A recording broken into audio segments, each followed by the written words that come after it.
Халайсон. Бро, никогда не думал, почему на клавиатуре буквы в разнобой. Как будто бы кто-то их просыпал и такой, пускай. Но на самом деле, как выяснилось, это было сделано для того, чтобы бесить тебя каждый раз, когда ты ищешь нужную букву. Нет, если серьезно, то это еще с волосатых годов, когда были печатные машинки, и вот там был механизм такой, молоточками отбивались буковки. Так вот, самые часто используемые буквы были разнесены для того, чтобы механизм не клинило. С тех пор много времени прошло, но Ицукин остался с нами по сей день, и многие компании до сих пор не оставляют попыток сделать идеальную клавиатуру. Именно так в 2017 году группа единомышленников, любителей механических клавиатур, решили собраться и сделать самую крутую, самую красивую, самую удобную клавиатуру ever. И вот что у них получилось. Keychron K2, второе издание. Минималистичная, укороченная клавиатура с механическими клавишами, поддерживающая подключение по Bluetooth до 3 девайсов и, конечно же, имеющая просто уйму режимов RGB подсветки. Вариантов 15 штук. Помимо этого, можно еще выбирать цвета. И как это водится, начинаем с распаковки. В комплекте помимо самой клавиатуры идет инструкция с командами, сменные кейкапы для винды или Mac, инструмент для их замены и провод зарядки, он же провод подключения. В чем удобство укороченной клавиатуры? В том, что если бы у тебя был здесь цифровой блок, то мышку пришлось бы подвинуть дальше от себя, потому что хочется печатать по центру. Иначе, если выровняешь здесь, то будешь печатать сбоку. Поэтому те, кому не нужен цифровой блок, меня понимают. Укороченная позволяет расположить все максимально удобно, близко и комфортно. Прям в стиле минимализма. Материалы корпуса – пластик, однако по кругу есть металлический бортик, который прибавляет в весе. И вместе с ним клавиатура весит 804 грамма, которые прижимают ее к столу, и благодаря прорезиненным ножкам она практически не двигается. От первой версии клавиатуры Keychron она отличается уже небольшим наклоном и наличием двух ножек для изменения угла наклона. Причем эти ножки тоже прорезинены, так что в устойчивости я не теряю. И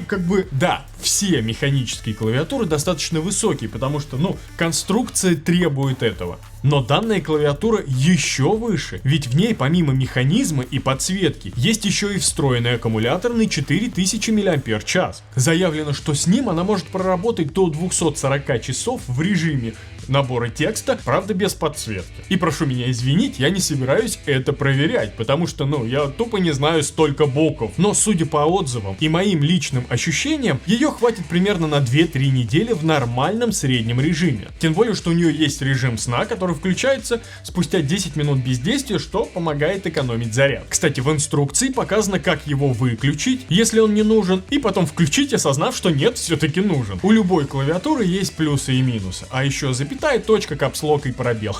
Вот такой вот я юморист. Не надо так. Но самый огромный плюс этой клавиатуры, лично на мой взгляд, это ее дизайн. Это то, как она выглядит, потому что минимализм, о господи, просто оргазм для моих глаз. Но что к ней точно придется докупить, это подставку для рук, потому что, очень она высокая, на мой взгляд. И приходится либо руки держать на весу, либо здравствуй туннельный синдром. Лично я привык печатать на более низких клавиатурах.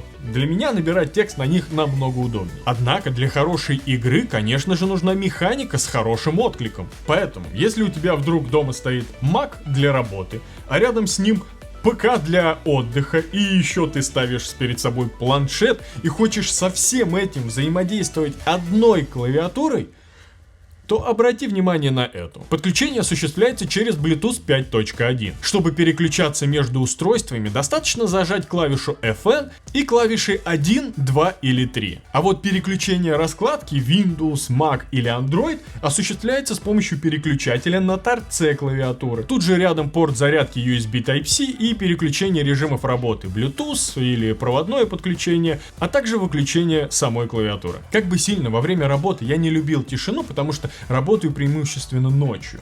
Но, знакомясь с этой клавиатурой, я начал проникаться ее звуком.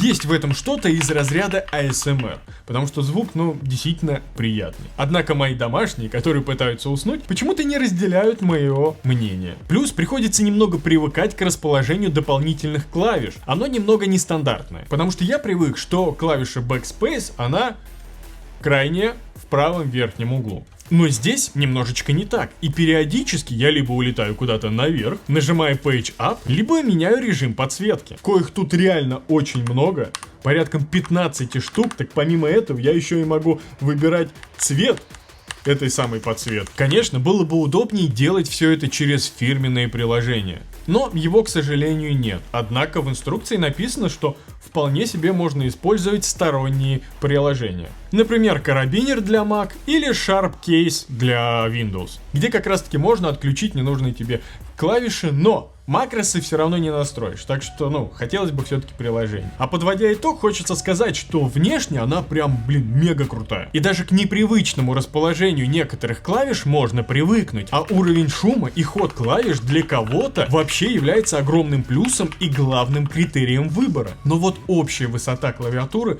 скорее всего, подойдет не каждому, и нужно будет покупать какую-то подставку под руки. В общем, как-то так. Пиши комментарий, что думаешь по поводу этой клавиатуры, нравится или нет. Подписывайся на канал, а у меня на этом все. Пока.